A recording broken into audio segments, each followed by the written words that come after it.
Hello and welcome to Tech Shock from Parent Zone, the podcast that looks at the impact of digital technologies on family life for parents, teachers, professionals and policymakers. I'm Vicki Shopbolt and I'm the founder and chief executive of Parent Zone. And in an unusual, very unusual actually, change this week, we're going to be recording a video version of the podcast to celebrate Digital Parenting Week. Are we not, Geraldine? We are. I'm Geraldine Baggaley. I'm the executive editor of Parent Zone, and it does seem very strange to be doing this podcast on camera. Not that I normally do it in my pajamas, but it's nice to think that I could. This week as well, instead of the usual solo guest, we've got three guests. Lottie, Gimlette and Natalie Foos from VoiceBox, the youth comment platform, and Jonathan Baggaley from the PSHE Association.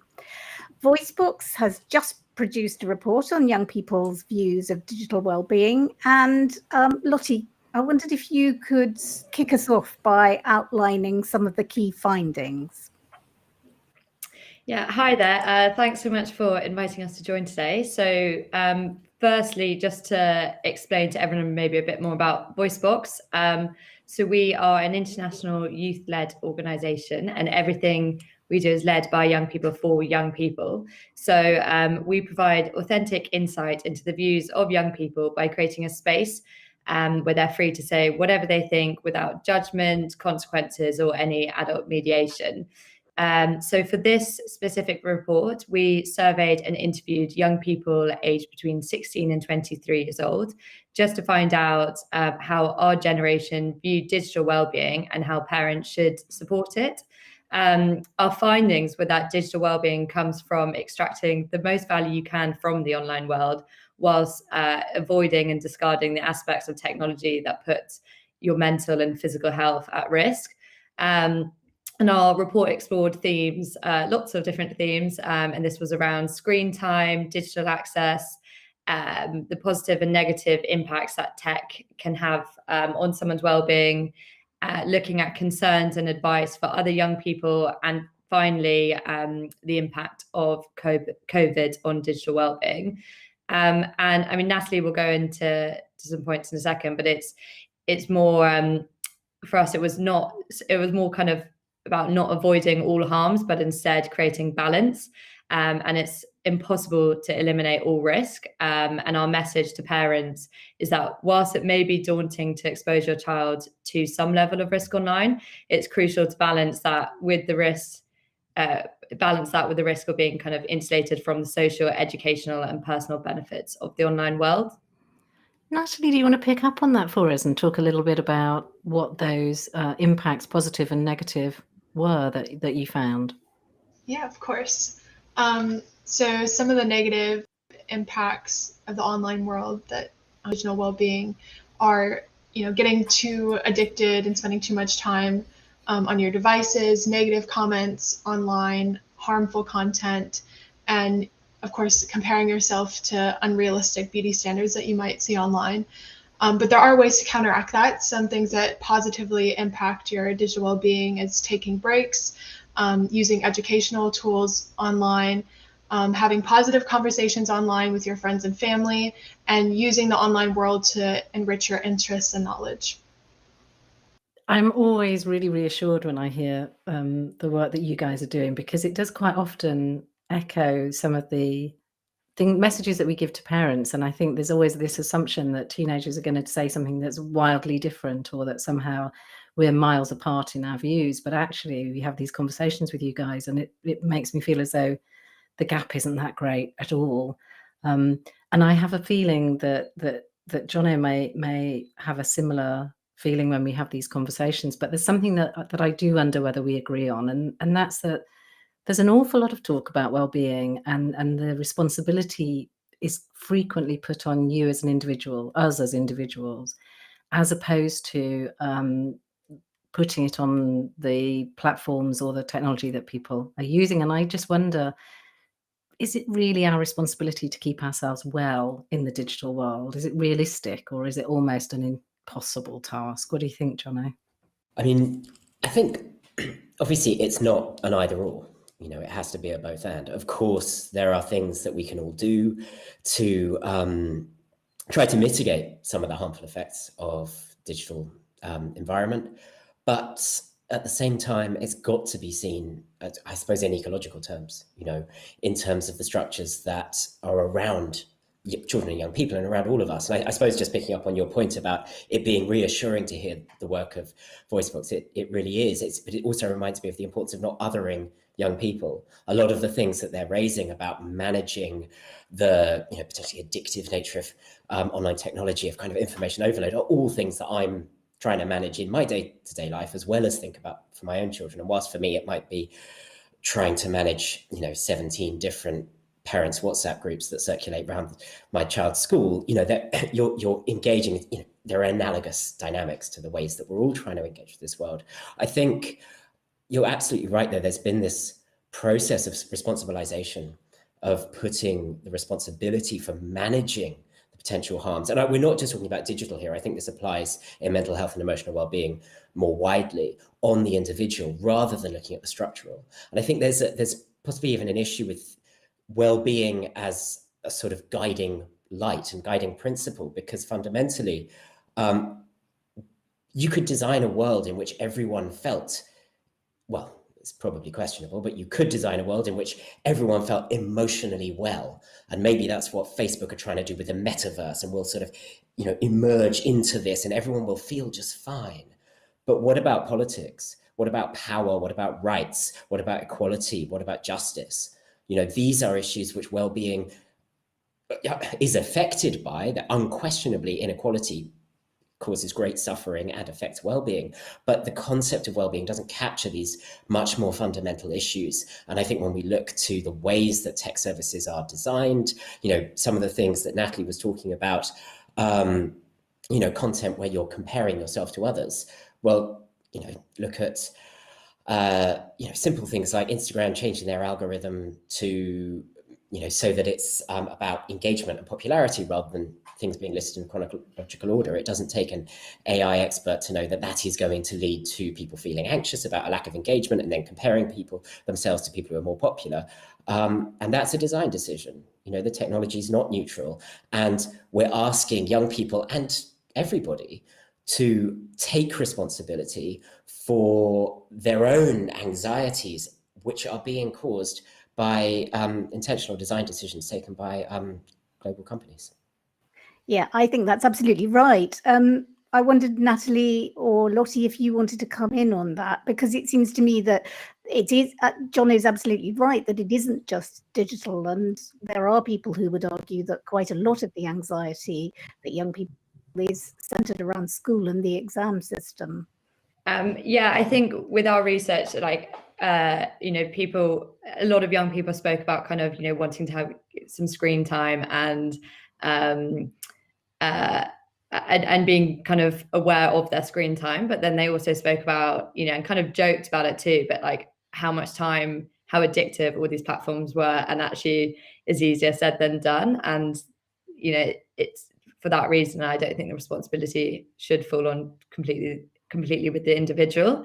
And I think for us, when we kind of spoke to young people, they actually did want input from other people, and particularly kind of parents, teachers as well as kind of alongside the responsibility falling on tech companies as well. And I think especially actually when they first started using, like when they first got devices and they first started kind of engaging with technology a bit more, they kind of really appreciated and wanted that kind of guidance from parents and teachers, and kind of helping them to explore the internet and actually know kind of what the risks are, and kind of help set them up with the tools and information that they actually need to navigate the internet in a much like healthier way.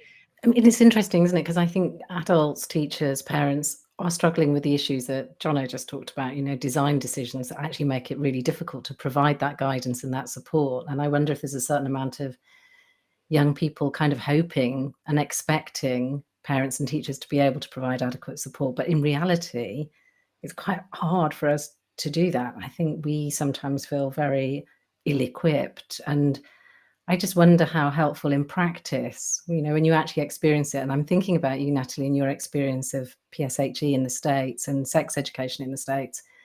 How helpful was it actually? Are we as adults, people that young people turn to for help and guidance and support, are we doing a good enough job, or do you think we mess it up sometimes?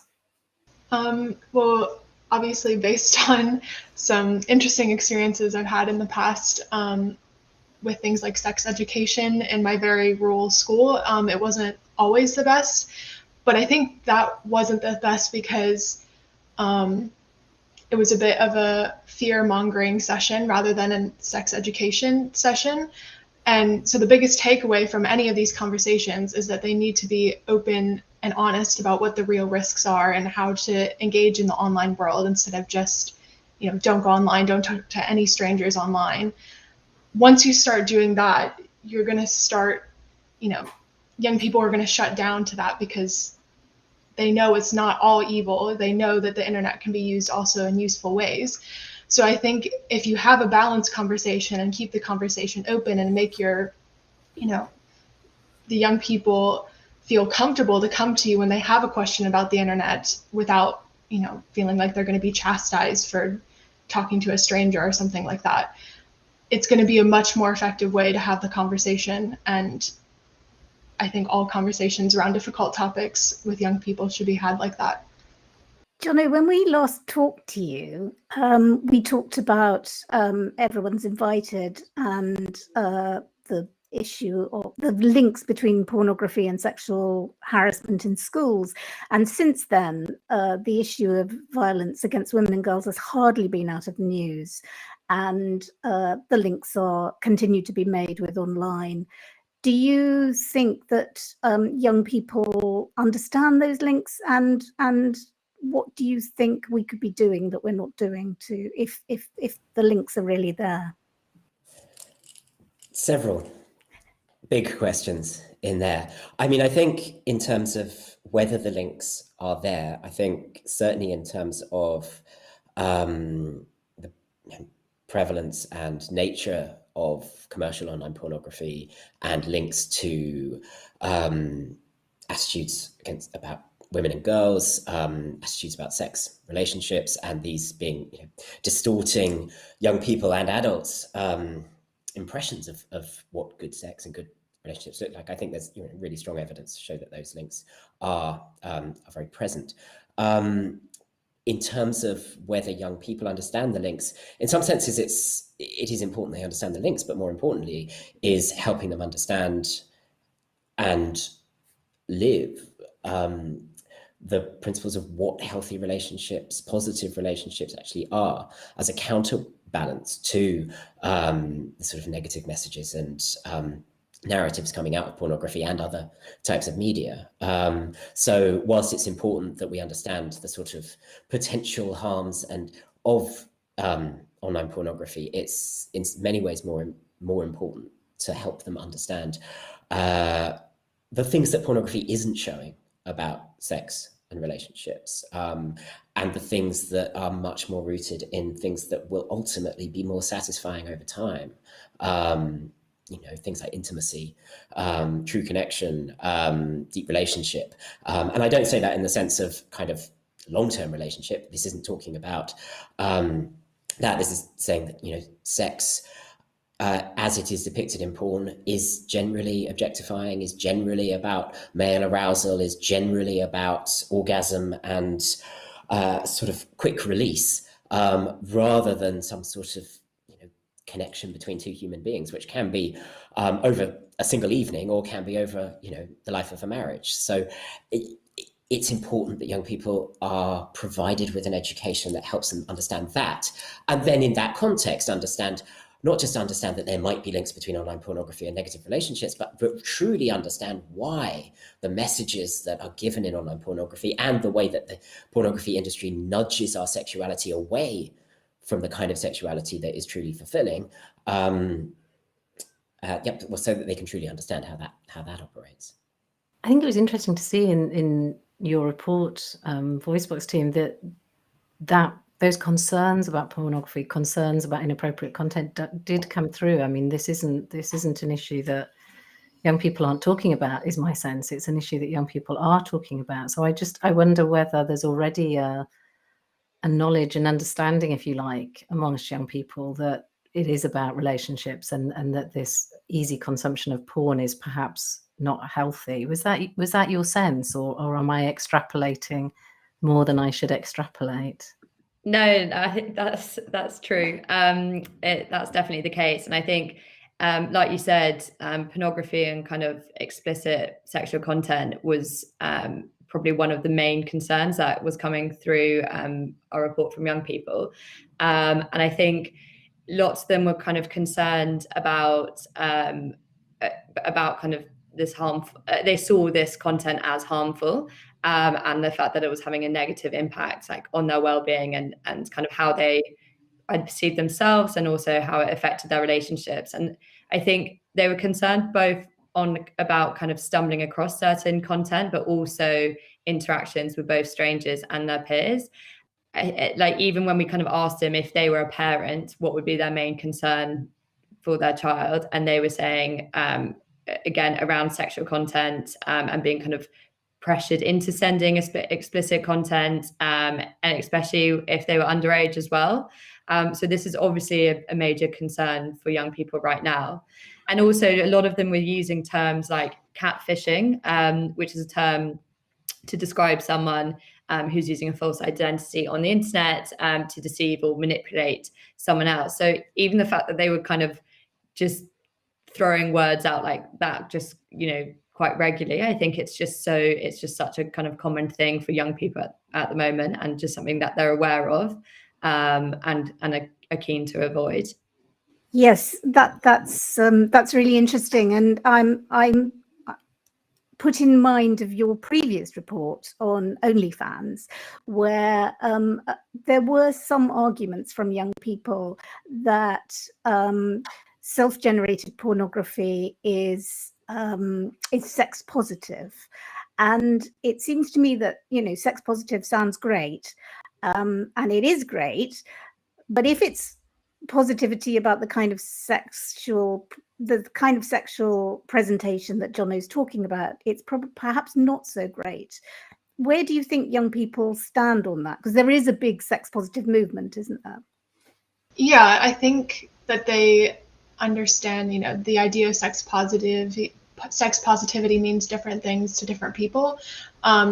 So I wouldn't say that they agree with the fact that, more sexual content and being exposed to it is necessarily better, because I think they understand that sex positivity ought to be about healthy relationships and body positivity and empowerment, rather than just this simple increase in the amount of porn consumption that there is.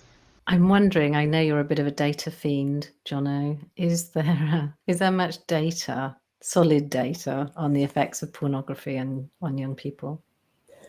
Yes. Yeah. I mean, there are now good longitudinal studies. I mean, obviously, both with adults and adolescents, showing range of different impacts. And there's an evidence review on our site, which on the PSHE Association site, which and we've also kind of translated that for teachers as well. I mean, I think the question of whether porn is having an impact is an important question, but I think it does run back to, or elide what for me is a more fundamental question, that when we start talking about pornography, we start talking about sex, and we start talking about whether can porn be sex positive, can porn be ethical, and of course in that context it's all about context, and the context within which porn is being produced and provided is a highly manipulative economic one. And instead of talking about sex, we need to be talking about money. We need to be talking about, this is technology aimed at the most intimate parts of us in the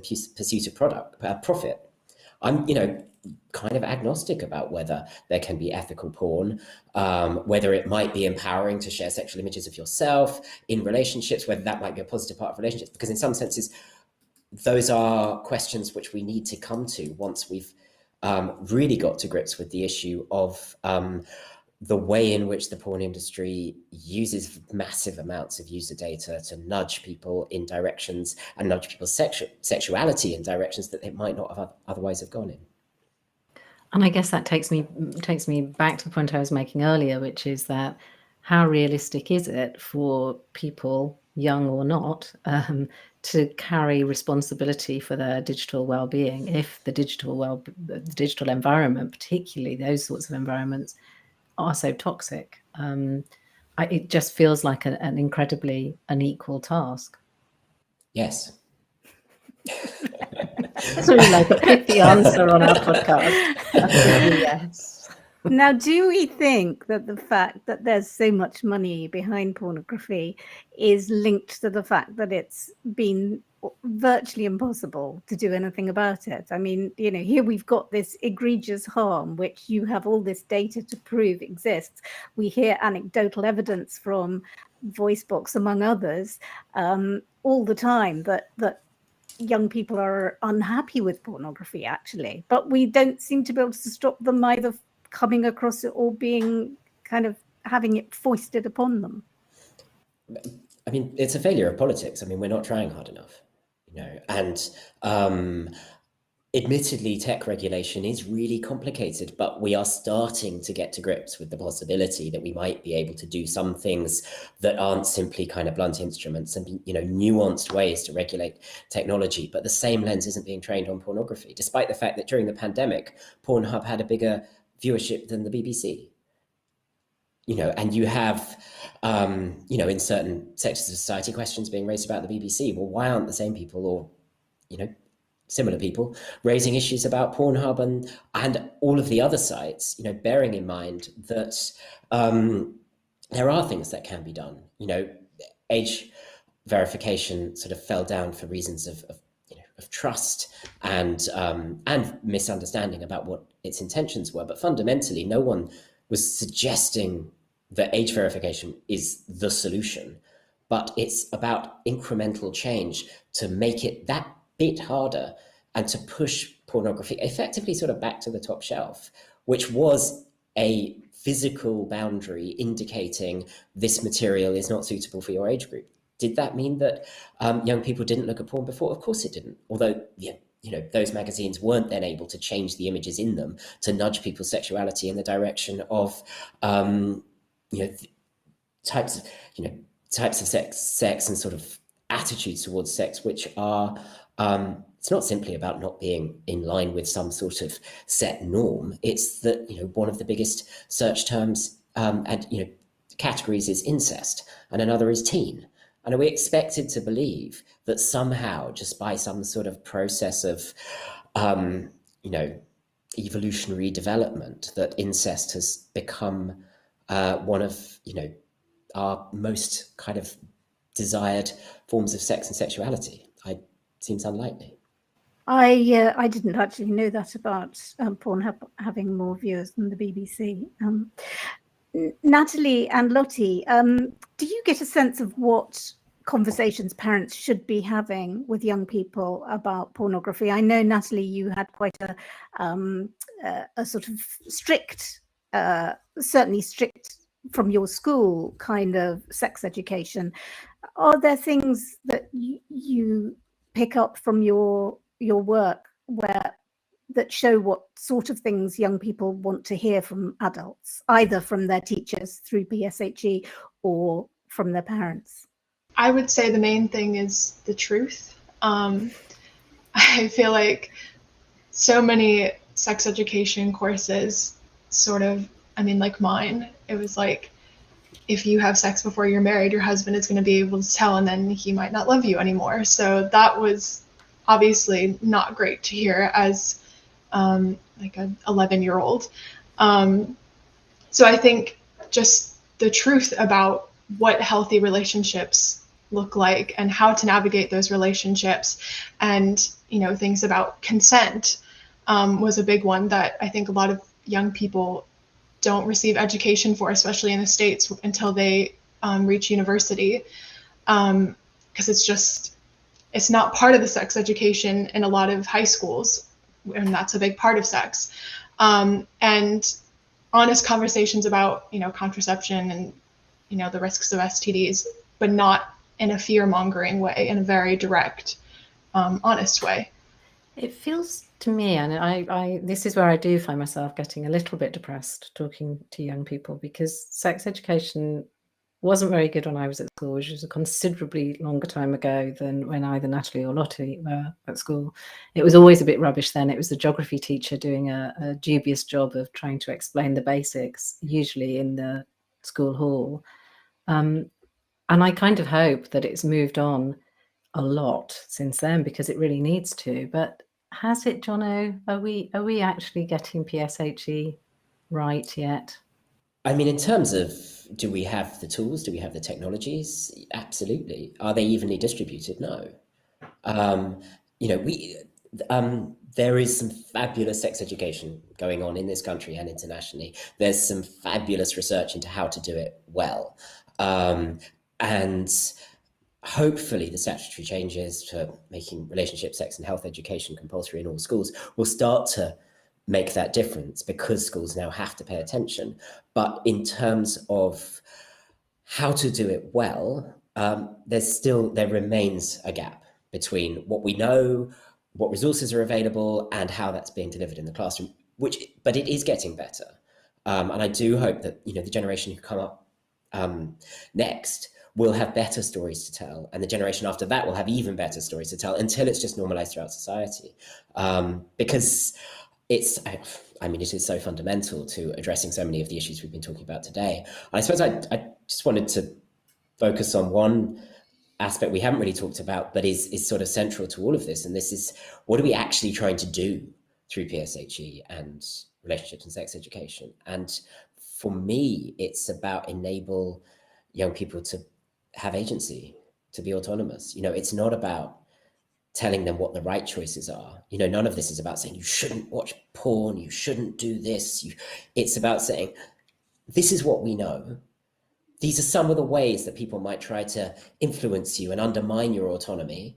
Let's have some space to think about what you value in the face of industries and messages which might be suggesting different sets of values, so that you can go out there, but very much coming from the young people themselves, but with structure and information, so that they can go out and not make the right choices, but make choices they can truly call their own.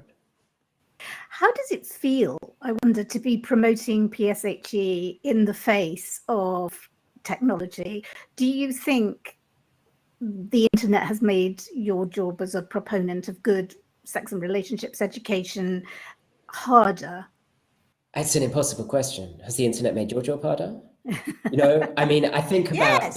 because It's made parents' jobs harder. Yeah, definitely. But all of the extraordinary things that we now take for granted, and it's not just access to information and communication and learning, and the amount that, things coming out in the report about young people saying about watching cooking programs or this, if I want to get to grips with, underpinning theories of things that we're thinking about, it's there.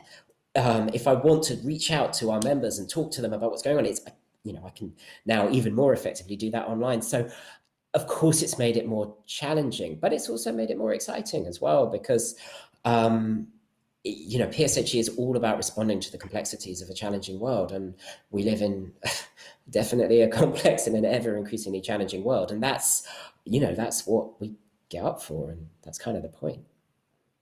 I'm glad you've dragged us back to a slightly more optimistic note there, actually, after I plummeted into a slight place of depression.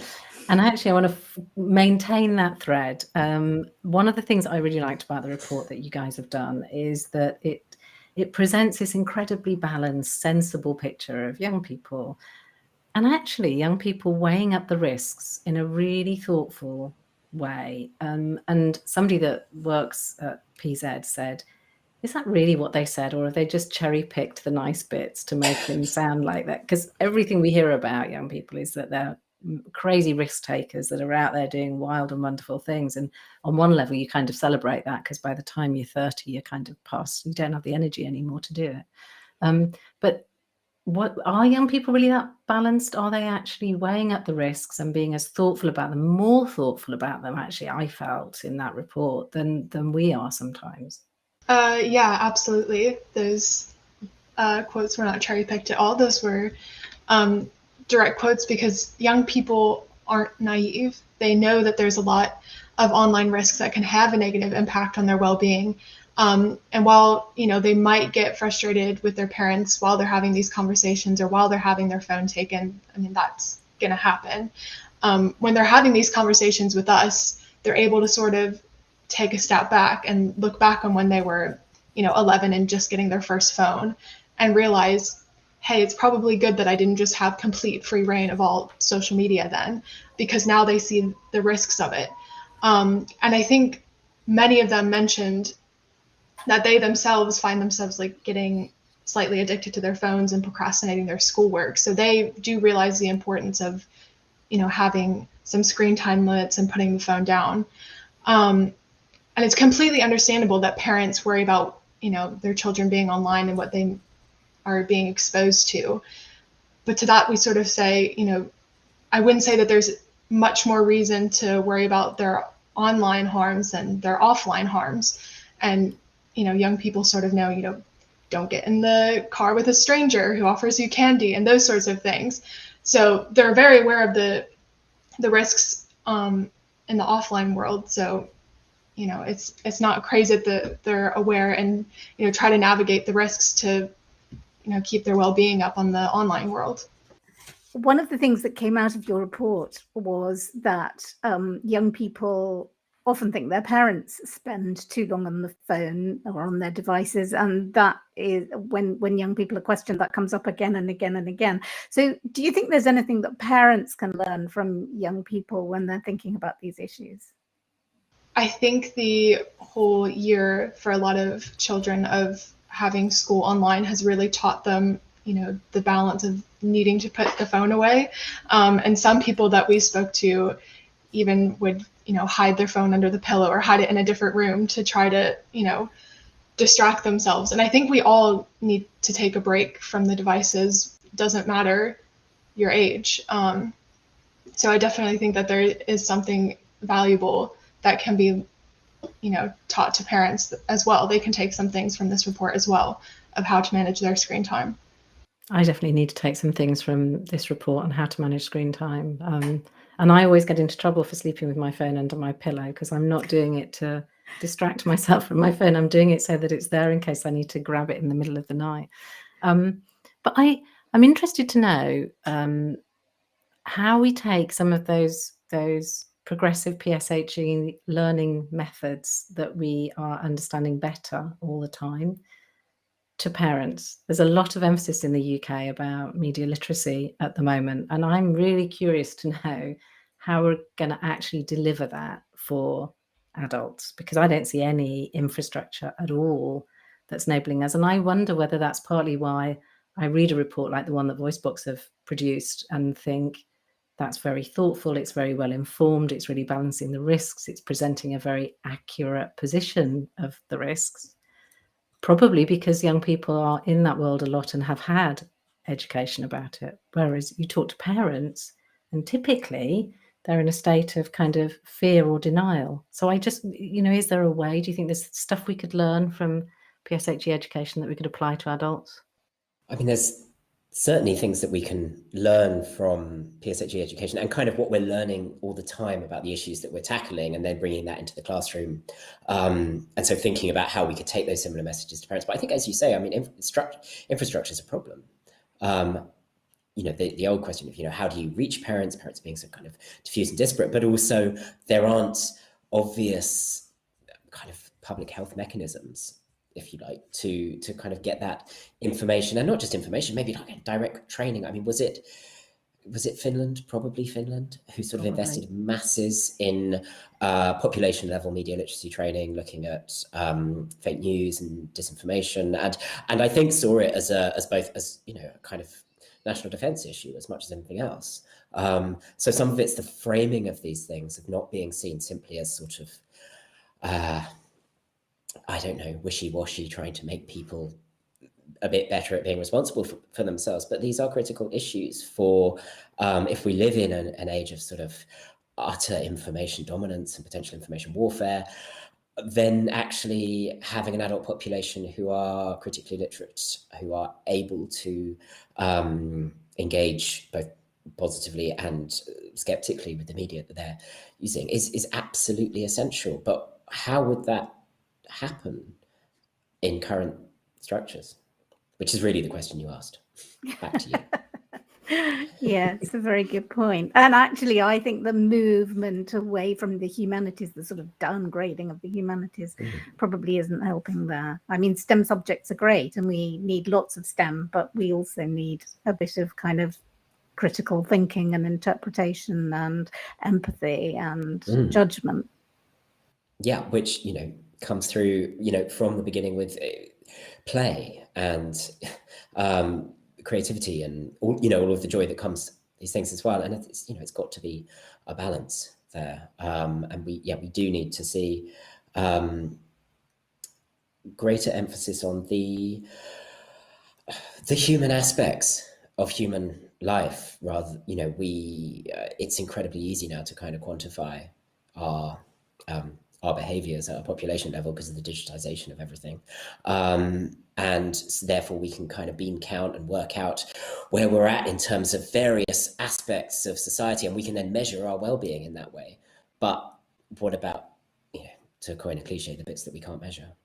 Are there any bits that we can't measure, Jono? I think you social can't measure media would love, say, Vicki. I bet there's a data analyst sitting on Facebook who reckons there's an algorithm that can work it out by what you like and what you don't like. And I do wonder, and Lottie, this is one for you, I guess.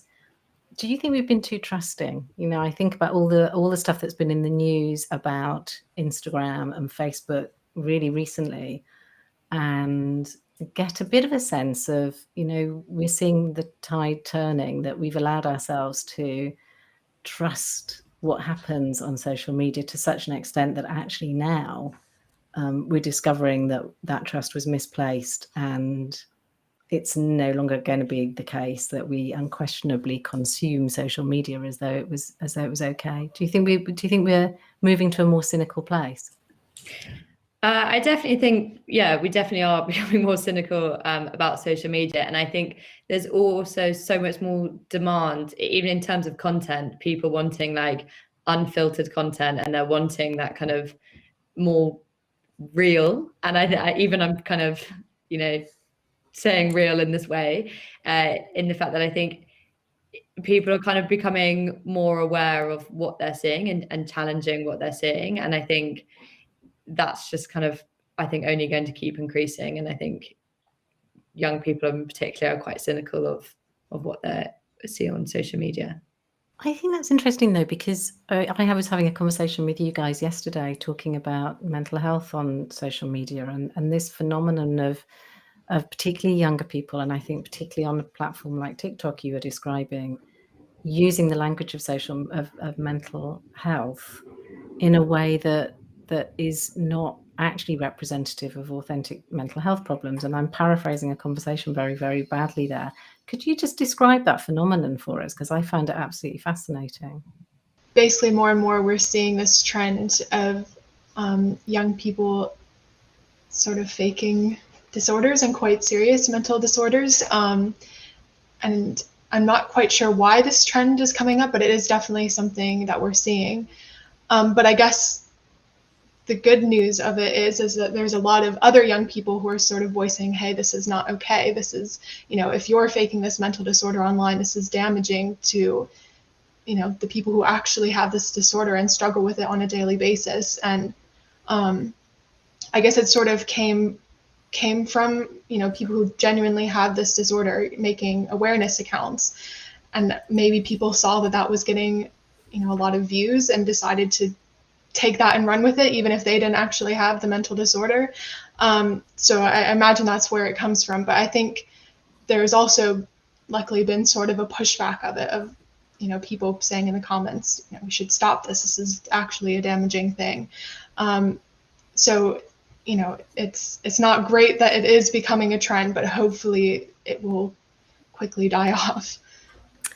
I wonder if that goes back to what Jono was saying at the beginning and what we were talking about in terms of individualization of our mental health and our well-being. I mean, if all you can do is focus inwards, maybe the temptation to kind of keep on focusing inwards more and more and more intensely, it becomes sort of irresistible.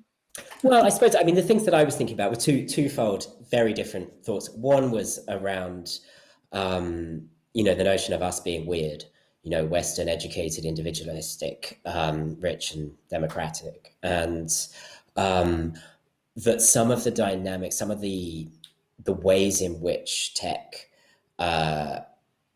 encourages us to compare ourselves to others, to seek likes, to seek popularity, sort of mirrors the sort of the stages of kind of where we're at as weird nations as well, in terms of it, capitalistic, competitive, comparing ourselves to others and other nations, and that these things, certainly comparison is strongly linked to emotional anxiety and depression. And is depression is found higher in countries which are particularly competitive and in that way. So I mean, it's a fairly loosely linked thought, but in terms of, I suppose, my linking the two ideas together would be, to what extent does tech reflect the societies out of which it comes and the values of particular values of those societies, and yet they're not the values of humans in weird countries generally, because when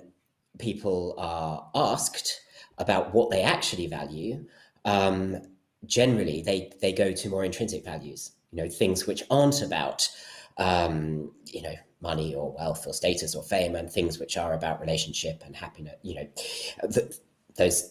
And yet, if they're asked what other people value, they're much more likely to think that they value individualistic things. So we're caught in this trap where we think that other people are much more selfish than they actually are.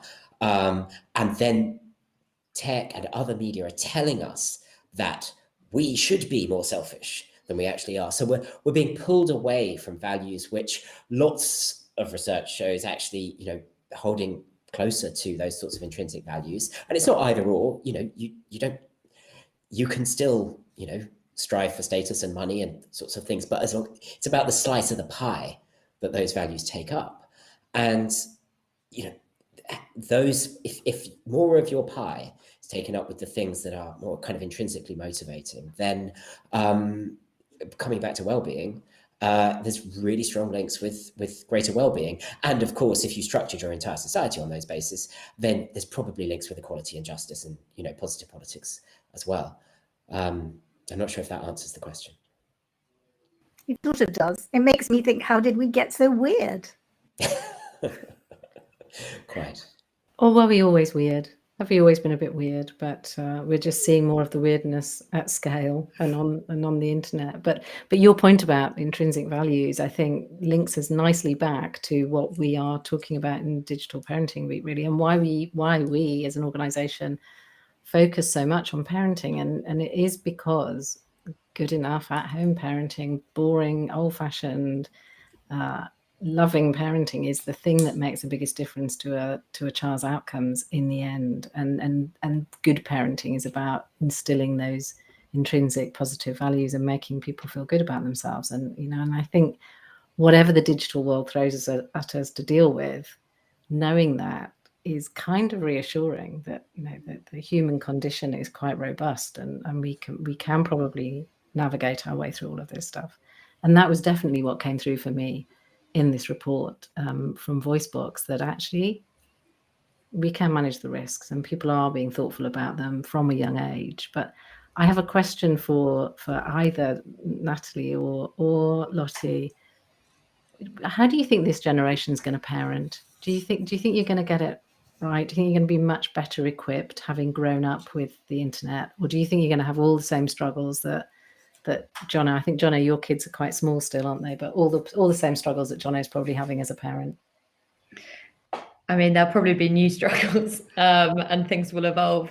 But I think the thing that we've kind of taken from it is that young people aren't naive and they want to have conversations. And I think parents potentially can be worried and scared. And actually by having these conversations, that in itself is already kind of a major starting point. So I feel like for a young person, how they would parent their future children is about kind of having quite open, honest, frank conversations, and actually not kind of ignoring or just feeling awkward about particular topics or not knowing where to start, but actually just kind of going for it really and just trying to have those conversations.